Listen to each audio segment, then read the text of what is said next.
Okay. Okay. With this one is very similar. You have the intention of compassion and love, and you have it towards this awareness that is who you are, Okay. right? Yeah, yeah. I think you go more into gamma, because I think what love really concentrates you into the activity. So that's why I think the love is so important. The compassion is so important because it's just total engagement with your experience when you're in love. Yeah. Now whether The yeah. love. This is not romantic love that you're talking about, right? Yeah, This is like a. It is romantic. No, it's not No. romantic love. Okay. I don't have any romantic love for you. It's just compassion. Like I can explain it. Like Yeah. imagine a child sitting here. Yeah. How would you sit with this child in front of you?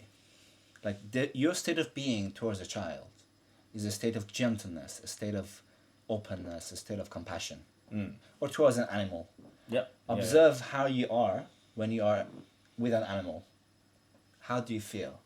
Compassion, gentleness, right? It depends on the animal. Yeah, it was Hungry. It's a tiger, like. But I think you get what I'm trying to say. When Jesus said, "Love thy God as love thy neighbor as yourself," and love God.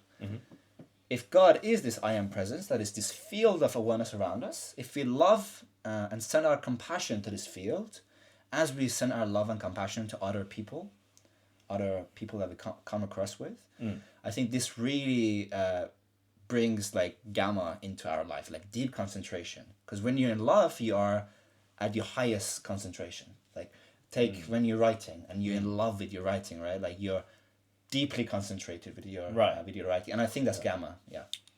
Yeah, no, I think that makes sense. Like from a practical standpoint, like all what you say translates to, for example, like having passion for something, right? Like peak performers always talk about what you're doing should be like an intersection between what you're good at, what you're passionate about, and possibly like like a big problem in the world that you want to solve, right? So I think it's always like a stack of motivations to get you to where you want to go, because at least personally, I've found that like brief sprints or like inspirational thoughts don't really get you that far. Like you have to really care about the thing that you're working on in order to really pull those late nights, actually like work consistently every single day. Because if you're in a field that you're not passionate about, there's always going to be someone that is outworking you by 5-6 hours a day. So you're just not going to be competitive in a field where I guess if your only motivation was money, for example.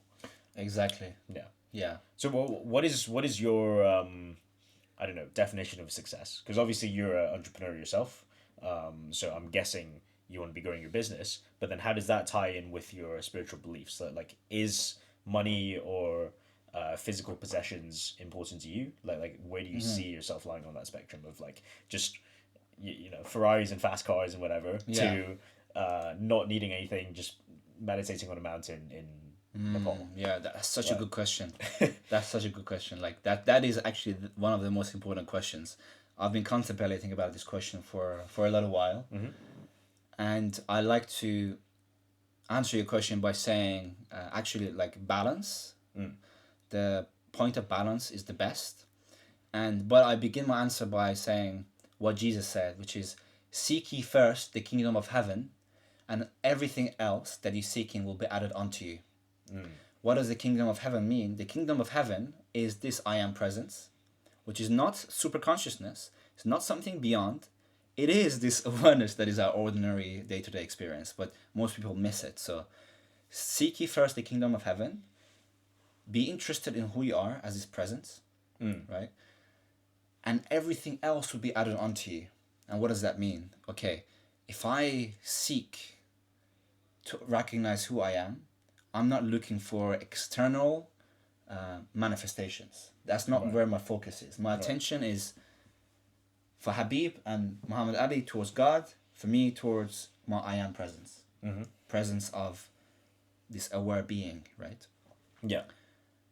So my awareness and my attention and my love is invested in this I am presence. And as such, I develop, if I am committed to my spiritual practice, the more I am going to this experience, the more I embody the qualities of peace, love, joy, power, and wisdom, and other. I can explain what those means if you ever wanted to ask.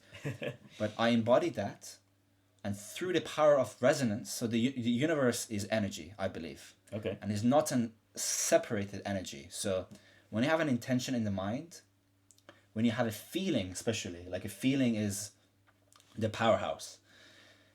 That feeling, that intention, that thought resonates with something in the external world. So I believe that we manifest the external reality around us, not like physical objects necessarily, but like our own personal reality. We manifest that. So going to the kingdom of heaven, which is our I am presence, and embodying these qualities makes us resonate with the qualities of wholeness, peace, love, and joy.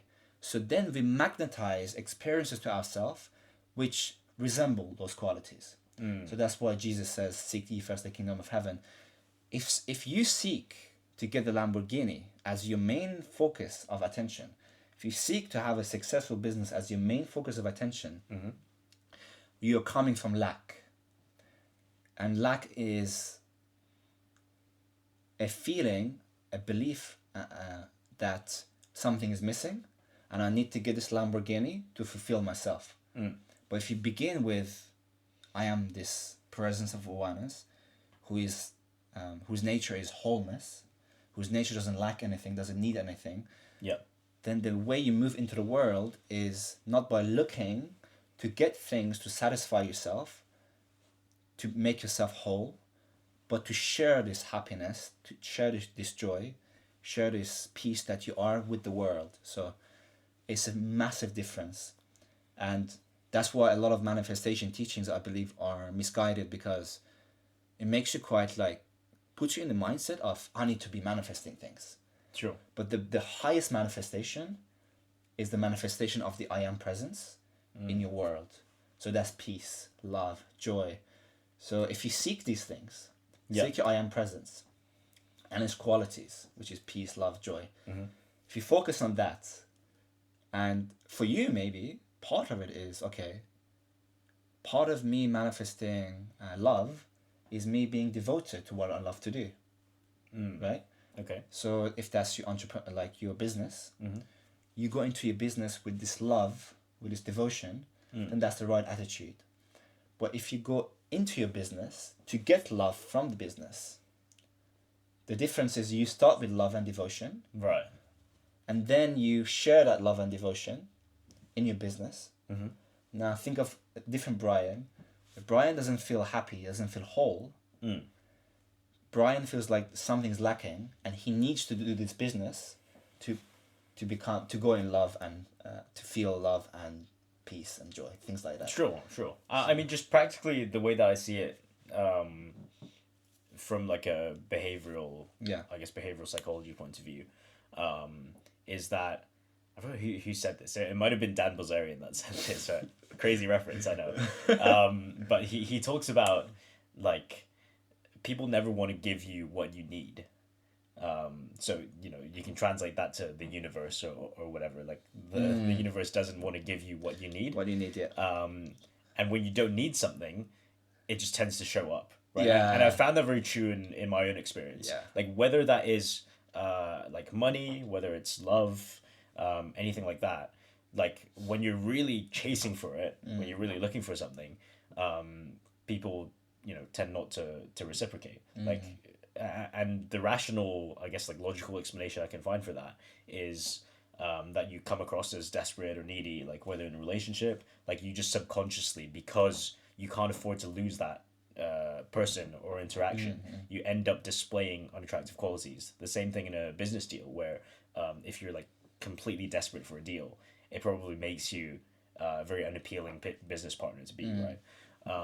Exactly, yeah. So yeah, like I can also see that from a practical standpoint. Definitely.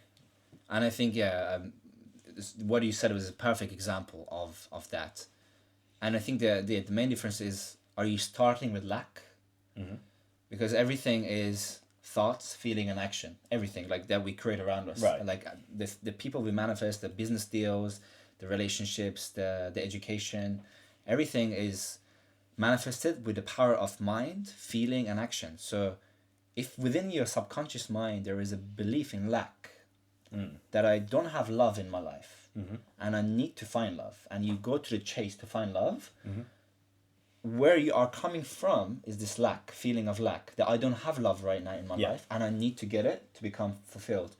Now, what I'm saying is more of a philosophical understanding of what you're saying, and I'm just giving you labels of lack, but you said desperation, and it's the same thing. Yeah. Lack and desperation is a state of being that is not whole. By wholeness, I mean, if something is whole, it's self-satisfied. Okay. It's complete. Well, what do you think about the idea of faking it till you make it? You know, that, like, can you almost like self-hypnotize, brainwash yourself into actually believing that, you know, for example, you are as confident as you make out to be, or The word brainwash, I don't like that word, because brainwash implies that you're lying to yourself, whereas any affirmation you have, that's sort of the point of like faking it till you make it, right? Like you lie to yourself, you perform external actions that, in hopes of influencing your mindset. give me one example. So if you look at, you know, like dating, for example, if you've never, I guess if you never really interact with women, right, your body language is probably going to be horrible, just unconsciously, right? But if you go to a dating coach or something, or like you just get dating advice, people would always be like, oh, you know, like stand up straight, have good posture, and like Tony Robbins talks about this, right? Like your state, your body movement influences your brain state, and in turn it influences your behavior and your actions. Right? Yes. So he does all these, like, you know, smacking your chest, like jumping up before Yeah. you go to like a networking event or something like that. Yeah. So in the same way, just, you know, if you see someone, or even yourself, if you're like slouched over with horrible posture, you probably won't feel very confident. Whereas if you just tell yourself, no matter how you feel, like you might still feel like shit, but you tell yourself to sit up, really puff your chest out, like stand tall, right? Stop like defensive, what do you call it, like closed off body I language, see. and open your body language. Then psychologically you feel more confident, Yes. better. But in that sense, it's sort of like reprogramming, or you know, brainwashing yourself, right? Okay. In a way. It's a really difficult question, and I've got some ideas Okay. for it. Let me gather my thoughts. Okay. Sure.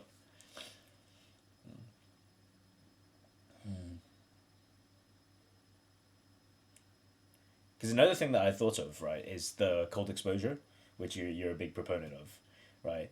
And it's like external things that, regardless of your starting mood, will, you know, spike your dopamine. It'll completely change your state after you do something. And I think that's the same with exercise, same with, to some extent, sauna, or just like physical activities that, yeah, regardless of your initial state, will shift it to the better Yes. after you perform. Yeah. Okay. I've gathered my thoughts now. So, when somebody is pretending to be confident but having good posture, you know, like method acting. So you can understand this with the analogy of acting. When someone is acting, what they're doing is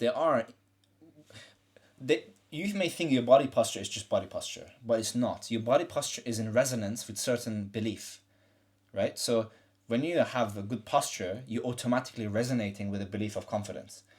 So with method acting, you are, let's say, not confident, right?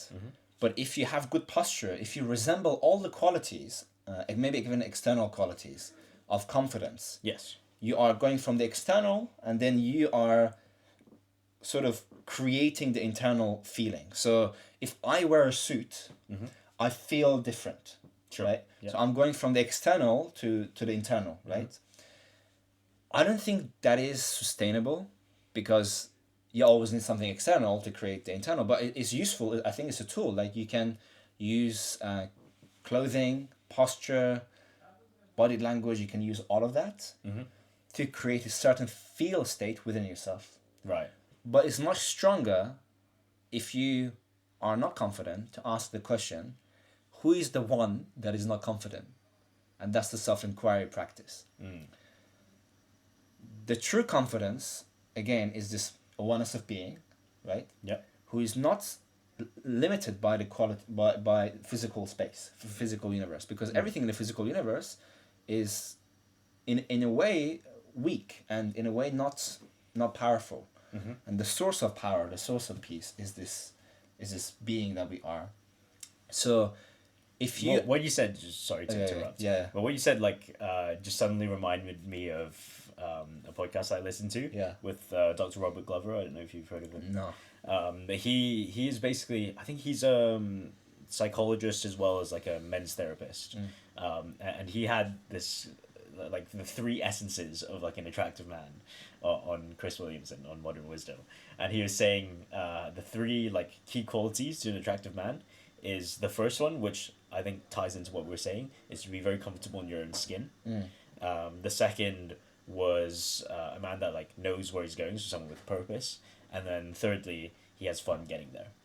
Right. Yeah. And but I think the comfortable with your own skin is very much ties into your like like being fully aware of I guess who you are. I don't know if I'm misinterpreting what you're saying. Yeah, exactly.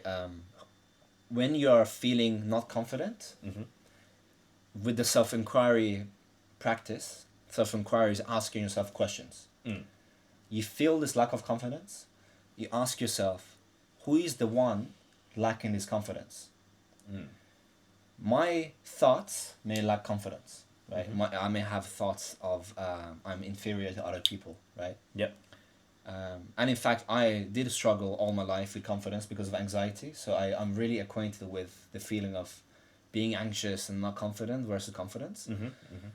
But this practice is a practice of detachment from, and detachment, I'll explain what it means. Sure. You're detaching from thoughts of lack and limitation, thoughts that are about lacking confidence. Okay. If I am this pure awareness, watching or aware of or observing the thoughts of lack, the thoughts of lacking confidence, with a self-inquiry practice, when you have these thoughts, you stop yourself, you pause, you say, who is the one that is not confident? Right. And then with that question, who is the one, you ask yourself another question, what is the thing that is aware of my experience? Because awareness is like the last layer that we can go in our experience, sort of the bottom, like the bottom with the foundational of who we are, the pure foundation, and we can't go any further than that, because to say there's something further than awareness, something has to be aware of it. Right. So this is like, who is the one not confident, right? When I go to the experience of being aware, right? Yep. I realize that this awareness is this field of openness, this field of peace. Awareness is this emptiness that lacks agitation. It lacks fear. It's this openness, right? So going to who you are whenever you experience something that is in opposition with the qualities of who you are, continuously asking yourself the question, but who is the one experiencing this lack of confidence? And what you're doing is you are stepping away or stepping out of your experience, not identifying with experience, but identifying with who you are as the subject of experience, whose nature is peace, power, and love. So you may have thoughts that are lacking confidence. You don't deny those thoughts, right? You just move the attention, the energy from this thought, which is trying to make you believe that you are the thought. I am this thing that lacks confidence, right? Yeah. That's what the thought is trying to get you to believe, is to attach yourself. So awareness then loses itself in the experience of lacking confidence. Right. And this stepping out by asking yourself the question, who is the one aware of this lack of confidence? Who is the one you go to the subject, and the subject doesn't lack any confidence. Now, that's one method. I did say in the beginning of the conversation that spirituality is about understanding who we are, but also bringing it to our world of experience. Right. So from the zero dimensional point, Mm-hmm. we get the 1, we get the 2, and we get the 3. And these are the 3 anchor points. Wisdom creates thoughts, love creates feelings, and power creates actions. So, and this understanding is shared in many spiritual traditions, esoteric traditions, from Sufism to Taoism. Like you have the 3 dantians. You got the 3 main chakras. Yep. Like the heart, the mind, and the power. And you can, what I said earlier, which was ask yourself the question, who am I? Yeah. You don't have to always do that. There's other ways of doing this. So this method is more about working with the avatar. You know what I said, like spirituality is about recognizing who you are, Yeah. expressing yourself in the form of the avatar. Yeah. So when we go from the 0 dimensional point to the 1, to the 2, to the 3, the 1 is this chakra here, which governs mind and also speech. Mm-hmm.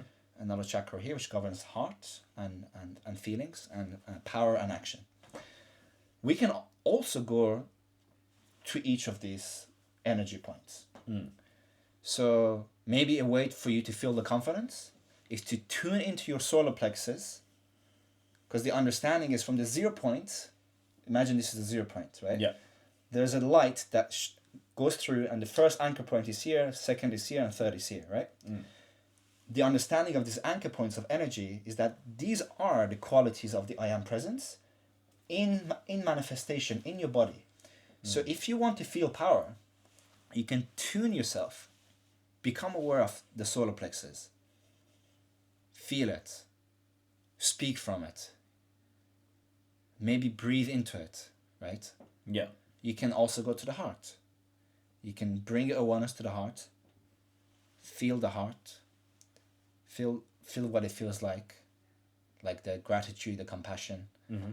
You can also go to this chakra and experience these qualities. So you can work with the avatar itself, because the avatar is the I am presence in manifestation. They're the same thing. It's like the best analogy that I've heard is the sun. Yeah. You are the sun, Mm-hmm. expressing yourself in a unique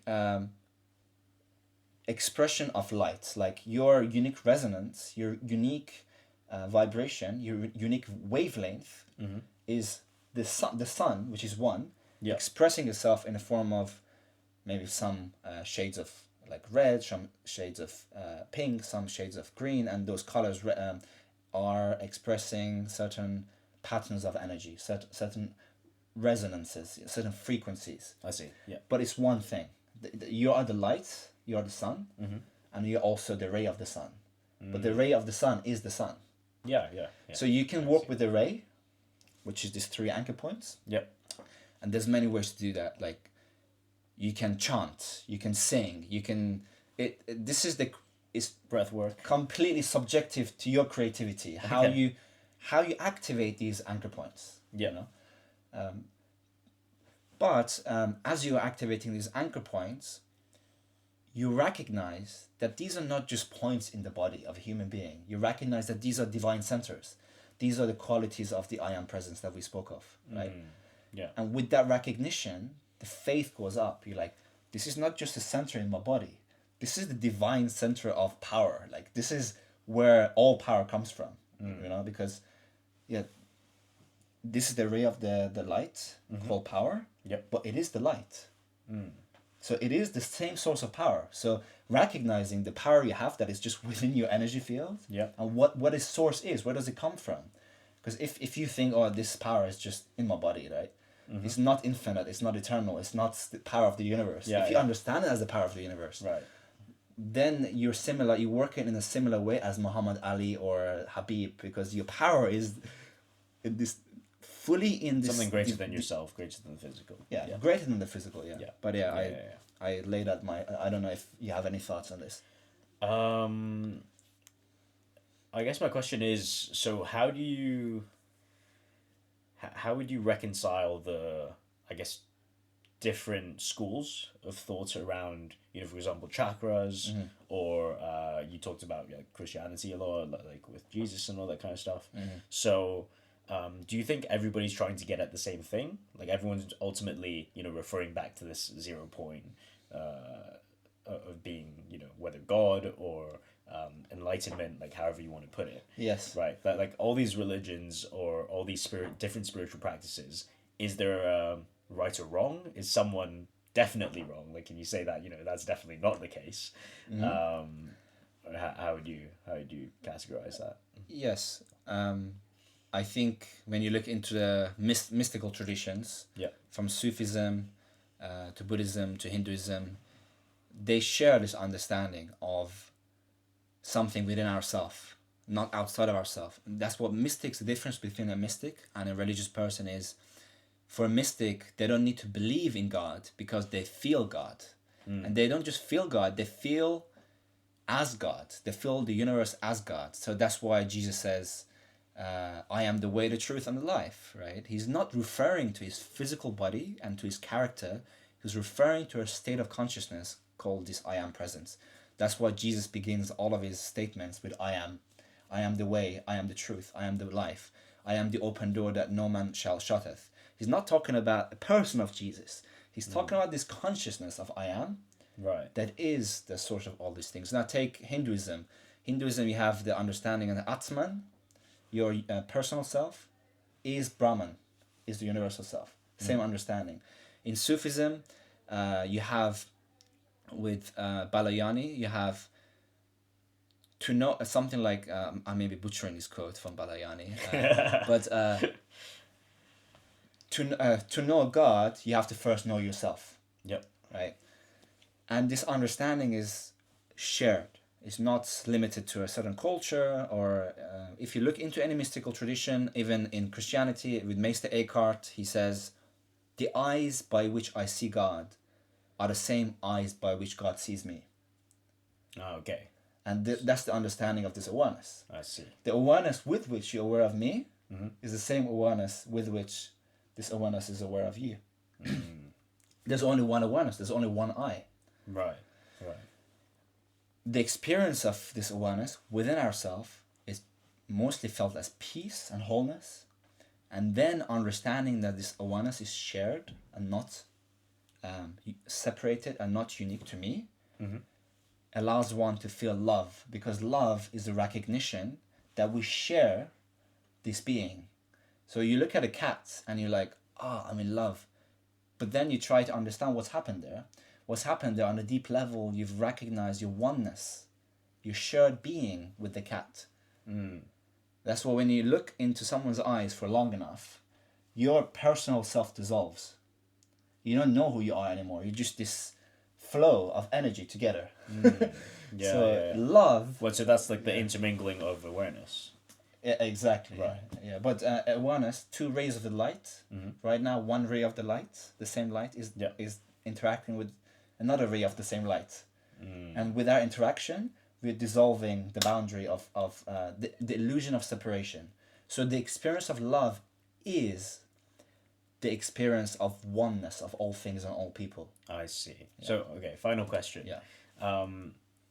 If, I guess our default state or what we're meant to feel is this, like loving awareness, why is there so much conflict and hate? That you had to ask that question. That's really tough, man. Yeah. Oh my God. That's like the hardest question I've thought about.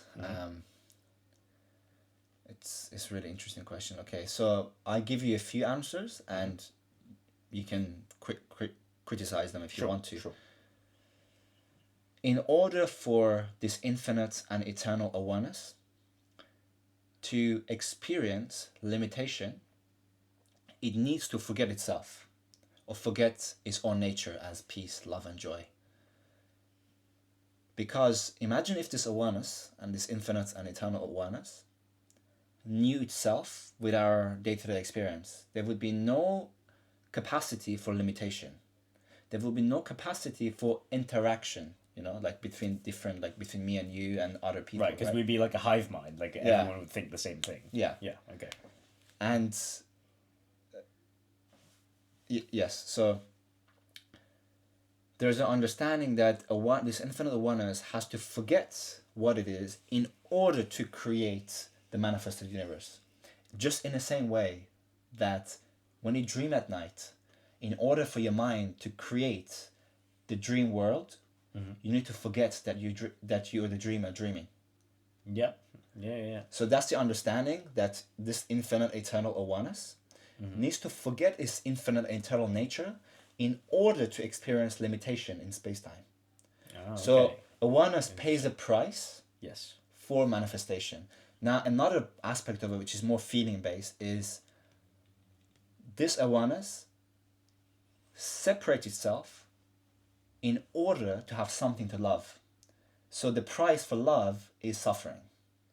So like there's no light without darkness, like that type of argument. It's similar. I think it's Or connected. like you can't really have happiness without the ups and downs, right? It is connected to that, Yeah. yes. So imagine this one awareness is alone, right? I'm using analogy now. I don't Sure, mean literally. sure, It's sure. alone. Is doesn't have. It just loves itself in itself, right? There's just this pure oneness. Yeah. It knows itself. It is aware of itself. It loves itself, but it doesn't have anything to love. So this pure awareness creates multiplicity and diversity of objects themselves. Yeah. And within that process, now this awareness has something to love, has something to play, has something to share joy with, has something to understand. And also now one of the only things this pure awareness cannot do is to understand limitation. So it learns the experience of limitation through us, through the finite mind of this finite mind and this finite mind. So there's a great information to be learned through the finitude. Interesting. It's and Robert Edward Grant says something like this, and he doesn't, his quote doesn't come from himself. He gets it from somewhere else. But it's Okay. something like, the one becomes the many. The one loses itself and becomes the many for the joy of becoming one again. Wow. And that's another way of understanding this, is that the one forgets himself, who it is, so that through experience of love, of suffering, because suffering is a stimulus, right? Suffering makes you ask questions. Sure. But through the experience of life, of separation, you can find love and find unity and oneness again. Okay. But we are doing it individually. Yep. Yep. It's not just the one mind doing it in a sort of eternal, infinite fashion. We are in a really unique way discovering ourselves and becoming one again with this reality. I see. So there's a beautiful journey of separation and love. And it's like the two go together kind of thing. Yeah, and you can't have one without the other, basically. You can have one without the other, because again, But you wouldn't have the uniqueness, yeah. the uniqueness, the freedom, Yeah. the suffering, the stories, the novelty, like Yeah. Yeah. Yeah, that's a very interesting perspective on it. yeah. And there's another way of there's different ways of the best way I think was this, but there's another way, is that the nature of infinite and eternal awareness is that it creates infinite possibilities. Right. So one of that possibility Have you is suffering. Have you read The Fabric of Reality by David Deutsch? No, but I'm open. Tell me about it. Yeah, so he is good friends with Richard Dawkins, funnily enough. So he's a professor of quantum physics at Oxford, I believe. And he is a big proponent of like multiverse theory. So instead of like what some quantum physicists believe, that the waveform collapses, like when you observe something, he instead just believes that the reality is split into, like diverging branches. So like each decision made, each observation made in this world creates a split in, space time that creates alternate universes. And I guess the takeaway is that he almost believes that you can choose your own reality by the power of your mind and the power of your thoughts, because you can almost like shift into like one reality or another. And I think that sort of ties into what you're saying a little bit. Yeah, Yeah. 100%. The infinite mind is neither good or bad. It's just this pure awareness, right? With your intention, with your thoughts, you can go into creating shadow or creating light. Now, this awareness is open to both, because awareness's nature is openness and is unity and love. So love cannot divide itself into the devil and God. Love is unity. This awareness is one. Right. But some people can use this awareness, because again, this awareness is a field of possibility and it's infinite possibility. Yep. You can use that infinite possibility and have a negative thought. You can use that infinite possibility to have a positive thought and positive feeling, positive action, so on and so forth. Yeah. But it's awareness doesn't judge. So I guess the practical takeaway is to that, like, whether or not you believe in the spiritual side of things, it's just useful to have this pattern interrupt of catching your negative thoughts. Yeah, Right. Exactly, Catching these like self-destructive thoughts and either transmuting that into positive action, positive energy. Exactly. Or you choose like a more empowered way of thinking. Precisely. Yeah. I'm with you. Amazing. Well, I think this is a good place to How end. long have you been speaking? Just out of interest. 70 minutes. 70? Yeah. That's insane. So it's a bit over that's an hour. like more than an hour. Yeah, more than an hour. Okay. Yeah. Good place to stop. Yeah, there was a lot of information. Yeah. Really. Amazing. Thank you so much I for enjoyed it, doing man. this. Yeah. Right. See you guys soon.